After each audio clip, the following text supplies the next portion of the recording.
Hello and welcome to the first episode in this series, Reimagining Your Business. My name is Imad Rizvi and I'm an organizational performance coach.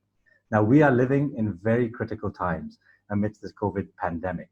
However, what I also discover is that a lot of businesses are struggling during these times. So today, I have a very special guest who is an expert in business, finance, and strategy. His name is Amir Qureshi, and I am honored to call him my friend. He has been a long-term friend of ours, and it's only recently that I've gotten to know him so much more.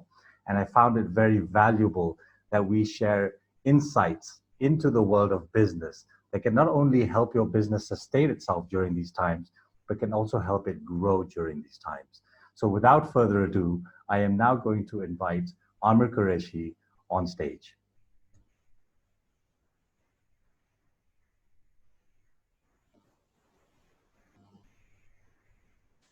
Amir, welcome. I am extremely excited to have you over here. We've gotten to know each other quite a bit as of recent. However, I have expressed to the audience that you are a long-term family friend, but you are also an expert in business, finance, Yes. and strategy. And I'm really excited by this because it's not only an opportunity for me to learn, but it's also an opportunity for everyone else to gain some great insights and ideas in terms of incorporating those valuable pieces that you're going to express to us in their own businesses so that they don't face the risk of shutting shop. So without further ado, let's begin this conversation. And first of all, I'd love for you to introduce yourself to everyone. Well, there's not much to say other than the fact that small business or SMEs, as they're often referred to, is one of my passions. So I've spent most of my life working with these businesses, advising them, guiding them. And of course, I've run my own businesses as well. In addition to that, since I love to share my knowledge and ideas and my thoughts, I've written several books on this topic. So my first book, The A to Z of Healthy Small Business, is still my favorite. It was released in 2003. It's been a long time, but it's been published in India, Pakistan, and Australia.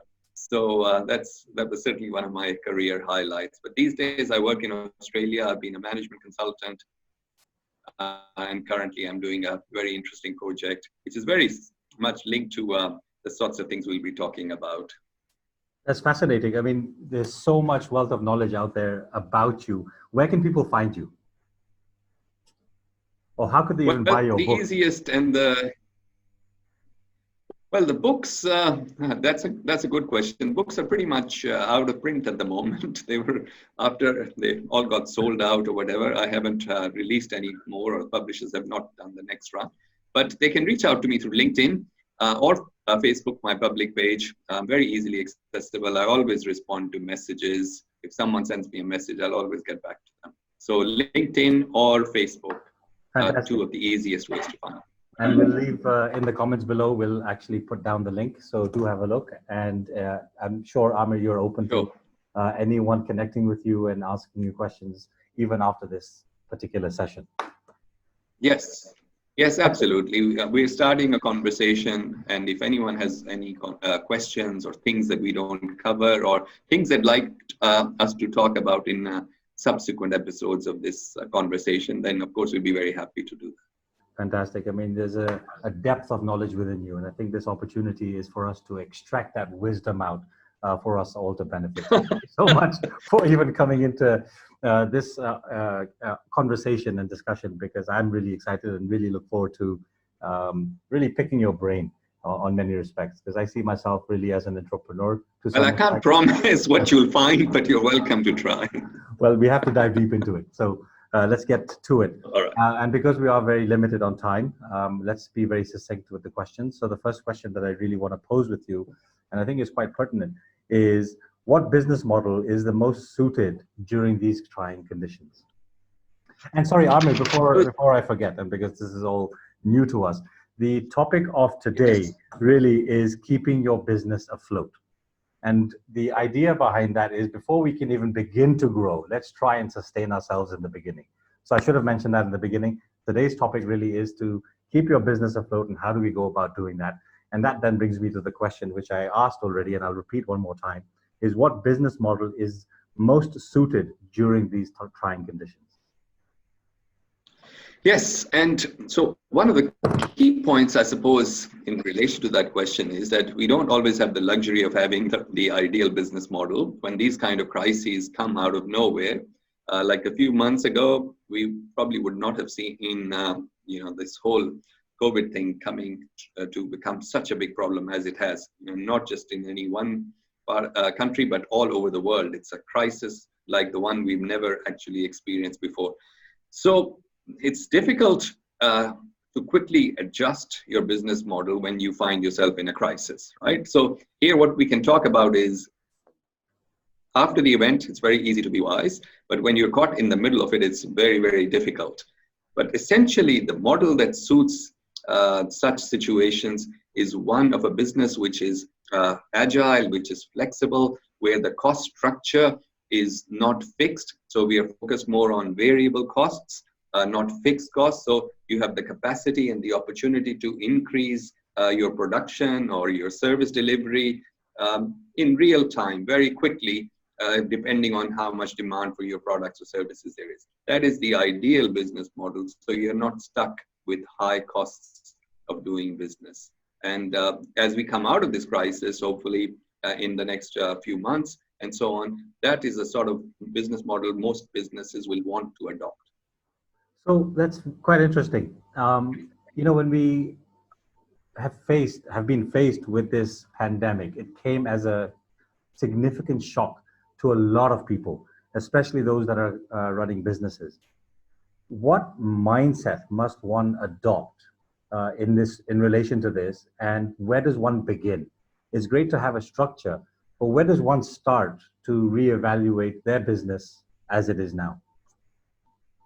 Okay, so just like when we started the conversation, we said the focus of our discussion today is going to be keeping your business afloat.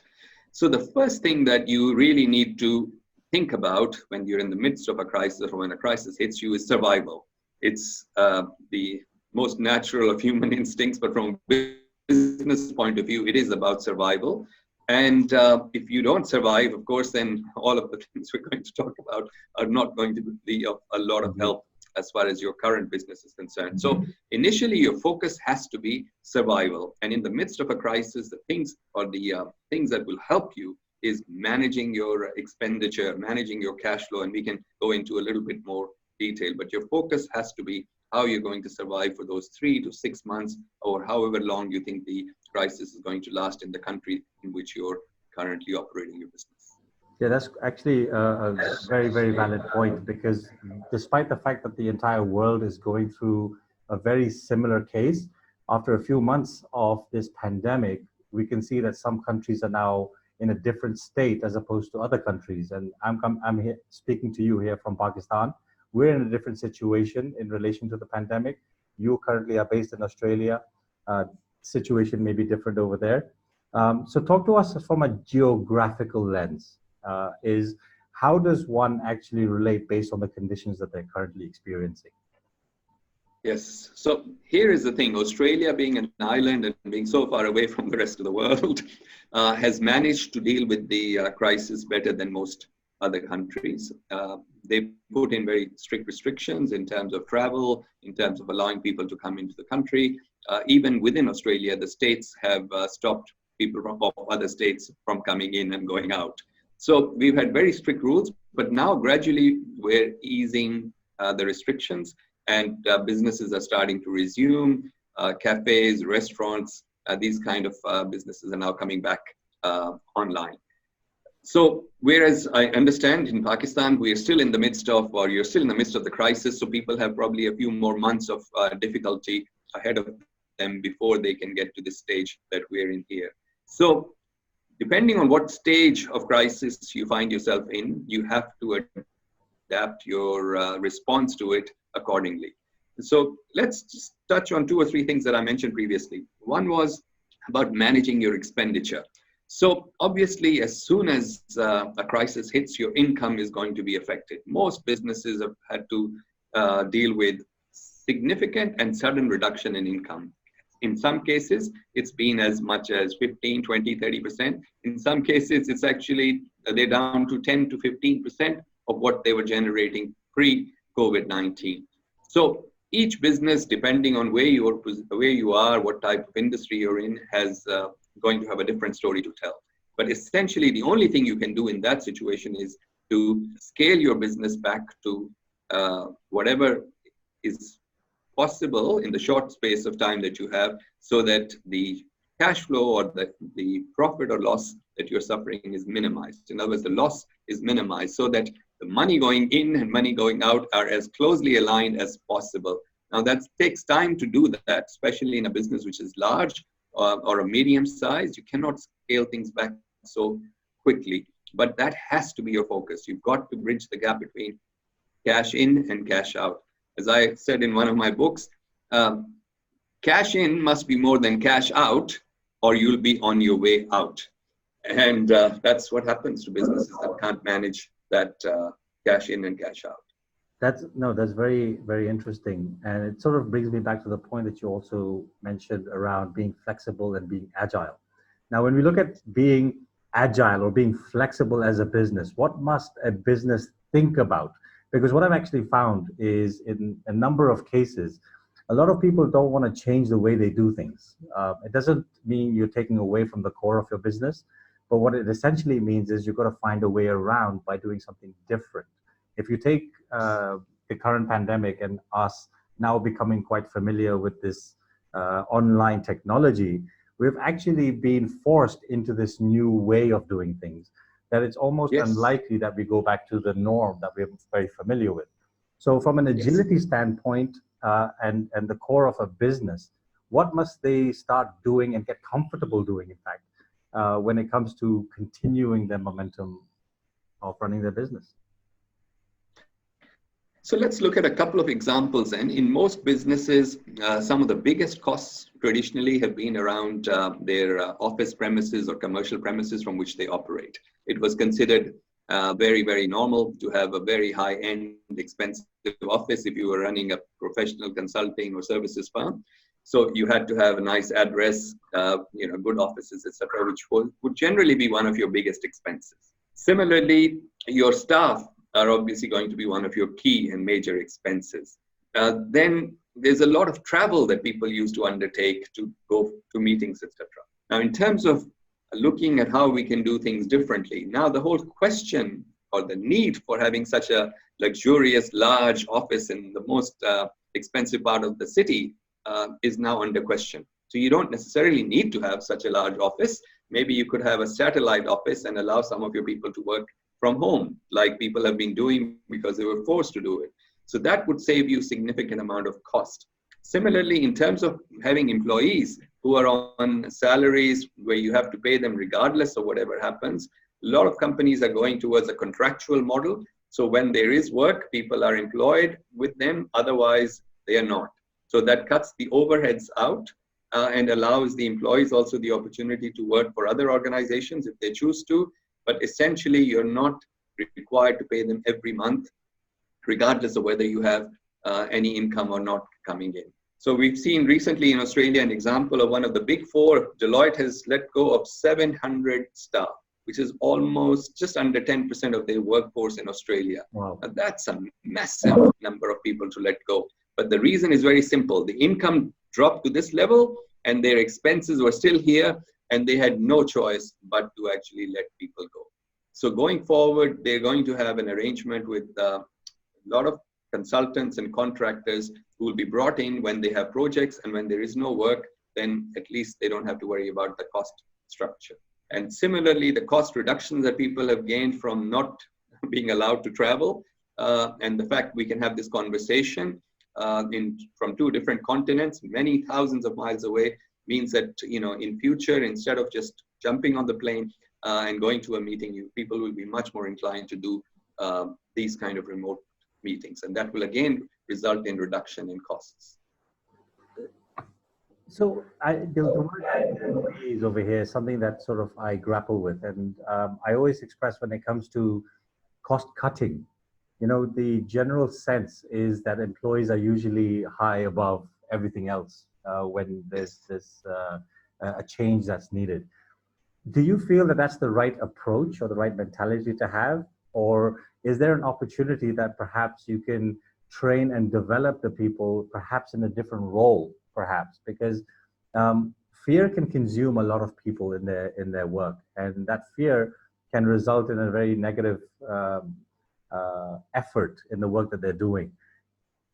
What is your take on that? Should the employee level, because of course, if you think about cash flows, and I'm going to get to that in a little bit, but when you think about cash flows, you're looking at employees who are directly in relation to your customers, who then directly affect your cash flows. And if you don't have the employee base, then where does everything else go?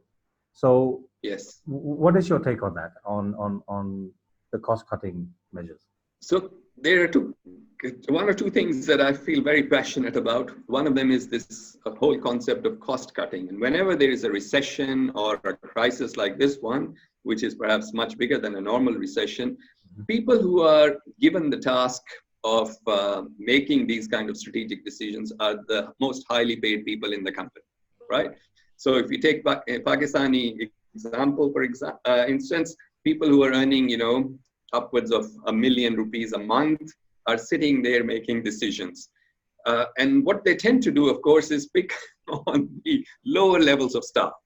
They will let them go or reduce their benefits and salaries rather than touching their own salaries. So my first point is that when it comes to cost cutting, as it's often referred to, you need to be strategic, because by sacking someone on ₹1 million salary per month, I can actually make the dollars or the rupees go much further than sacking 10 employees who might be earning 100,000 rupees. Alternatively, I would force all of these people who are highly paid to take pay cuts, first of all, before we touch the lower levels of staff. Because, and this is nothing to do with necessarily being overly compassionate. It's from a financial point of view, it's much easier to get savings at the higher level when people are earning hundreds of thousands of rupees a month. 5 or 10, 15, 20% cut there gives us a significant saving. So, and then you actually strategically go line by line and through the hierarchy, and that's how you do the cost cutting. You don't pick on people who are barely making enough money.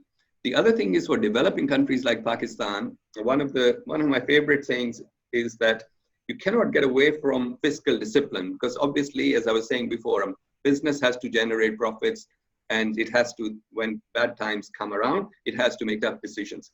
But you've got to use this financial discipline, or as I like to call it, FQ, which is a financial quotient, with EQ, which is the emotional quotient, which is fiscal discipline with compassion. It is something that most accountants cannot get their heads around. Accountants just tend to look at numbers, but we've got to look at numbers with compassion. If you sack a single person in a developing country, you're impacting the life of 4 or 5 people, maybe more, that he or she is supporting. And in the midst of perhaps the worst period to ever look for a job, if you were to put these people out on the street, so to speak, they will have no other way of generating income. Countries like Pakistan do not have a social security system, a safety net. So as leaders of organizations, these people need to think these things through before they make the tough decisions. And before they expect others to make sacrifices, they have to set the example, because that's what true leadership is about. Beautiful. So that sort of covers on my question that I was going to ask around cash flows is what actions can businesses take to manage cash flows? So I think there are some ideas. Is there anything else you want to add to that? Yes. So if we talk about cash flow, so there are a couple of things which always create confusion in the minds of people, especially those who are not from an accounting or financial backgrounds. When we talk about reducing expenses, there's always a lag. If you reduce your expenses, by the time it starts affecting your cash position, because accounts are generally done on accruals basis. So there is a lag. But when we talk about cash flow, this is what really matters in times like this. So when we talk about preserving cash flow, there's many more dimensions to it. We can look, if you're in a manufacturing business, we can look at your inventory levels. We can look at your asset replacement strategies. We can look at how you structured your finance facilities, whether you have capacity to draw down funds from the bank. So all of these things have to be taken into account. And then I would say probably the starting point in all of this is to go back to the very basics, as I like to say, and go and start your budget with a clean sheet of paper and start with what's often described as a zero-based budgeting approach, and build the expenses up from scratch as if you were starting a new business. Because what happens traditionally is people just keep following the same old budget methodology. But at times like this, we need to go back to the basics and start from scratch. That's interesting because in a lot of conversations that I have with businesses and of course as a coach, it's it's almost like you're being born again. It's the 2.0 version of your business. It's how do you let Yes. go of what you already know to make space or make way for what you need to know, and you build up from Yes. there. So that's quite interesting in terms of its insights. So the next question I want to ask you is around this idea of organizational or business fitness. How does one assess that? And then the question around it is what parameters should business consider when they think of an organizational fitness? Yes. So often when I work with businesses, I go into a new business which we're working with. I do what could basically be described as a health check. We look at different aspects of the business, much the same as a doctor. If you go to the doctor and you say, I'm not feeling well, he's going to do a set of tests. So, it may check your blood pressure. If things are not looking that great, he may send you for an ECG or something like that. Similarly, from my personal approach, is to look at 3 or 4 core areas of the business. First, I like to look at the overall strategy that the business has.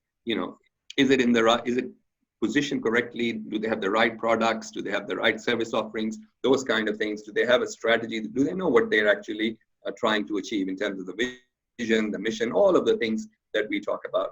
The other area that I look at, of course, is their human resources.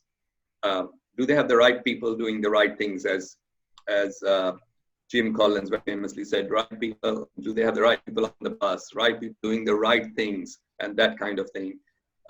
Do they have simple things like the organizational structure? And we were talking about lean and agile. Is the organizational structure simple enough? Is it clear enough? Or do they have unnecessarily complicated reporting relationships with lots of lines, right? So all of that in terms of assessing the health of the organization. Do they have KPIs? Do they have a good performance management system? All of these things are looked at. Then I go to my favorite area, which is, of course, finance. And we look at it from many different angles. How much profit are they generating? Where they could be more efficient? Could they improve their margins? Which products or services that they have generate the most amount of profit? Could they increase the amount of sales in those areas as opposed to doing other things? Then we would look at marketing. Do they have the right marketing strategy? What actions are they taking in order to promote their brand, their service offerings, and so on? And then overall look at the operations. And the underlying theme as we're doing all of this is also be mindful of the fact that do they have the right systems and processes in place? So in some companies we work with, it may take up to 10 signatures for a check or a payment to be released. And after you simplify everything and you ask questions like, why does person X have to sign this, and why do they have to approve, etc., you can usually cut it down to 2 or 3 signatories. And just imagine the amount of time and money you would save if you reduced that amount of workload. So that's generally the approach I take. So that's quite interesting. It sort of then leads me to if an organization or a business were to self-analyze, are there any tools out there that could help them in terms of just painting a picture for them in terms of where they stand currently and what perhaps actions they can take moving forward? Well, thanks to the World Wide Web and Google, there are many, many tools that they can use. But one of the most interesting ones and most widely used ones is the tool that McKinsey, the management consulting firm, developed many, many years ago, their 7S framework, which actually gives us a very nice clue and tells you to look at certain areas of business, from the structure of the business, the systems, the shared values, all of those things. So you can actually pretty much Google the 7S framework of McKinsey, and I would use that as a tool to guide me in figuring out which areas or which S, because it's a 7S framework, which S needs the most attention, and then that's what you focus on to start with. Excellent. That's the first thing I'm going to get done. That's for sure. But Okay. McKinsey is, of course, everybody's quite familiar with it, especially if you're in the business world. And if you haven't signed up for their regular articles, I think it would be great if you could just go onto their website. You get a free email. Sometimes it can get annoying because I get one every single day. However, you can also Yes. customize it to a point of what your interests may be. So consider that. Yes. Definitely go online and look for tools. There's a dearth of information out there. I mean, a significant, and I always say that when we think of success, that it's not about how much information you can retain, it's how much you should never forget. And when you're really focused in terms of identifying what it is that you're really looking for, then your focus becomes that, and the information that you start to seek and gain then becomes more clearer and more evident for you. So this was fantastic. Amir, I don't have any more questions. I think we're also running out of time. However, I found a lot of great value, a lot of great insight in the conversation that we just had. Thank you so much for sharing with us your wisdom. And for everybody watching right now, please leave your comments below, your feedback as well. Of course, this is all new for me in particular. So do leave your feedback, your comments, any questions that you have.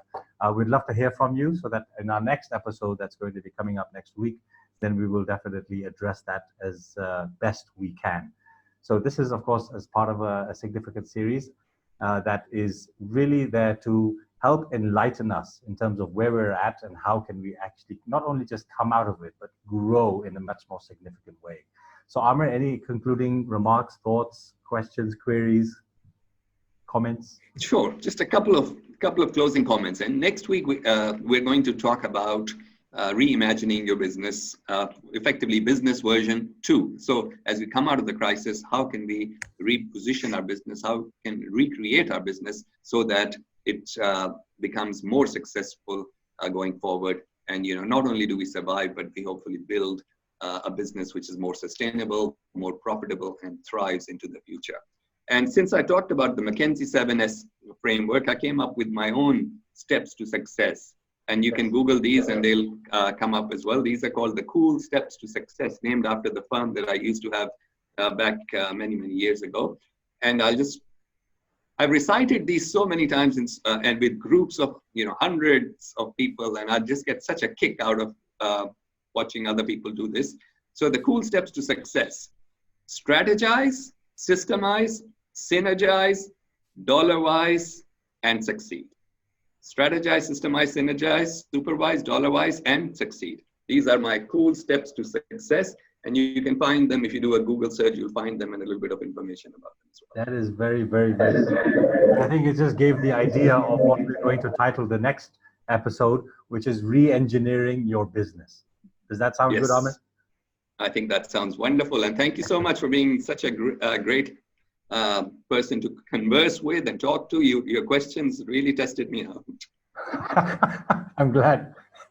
So thanks very much, everyone, for watching. I really appreciate your time. Please spread the word. Do let everyone know that we are doing these series. Thankfully, thanks to technology, this episode is going to be recorded. And if there's any insights that you can gain and you feel someone else can value from, do share it. We will greatly appreciate it. Thanks once again for watching, and inshallah, we look forward to seeing you again very, very soon. All the best. Thank you.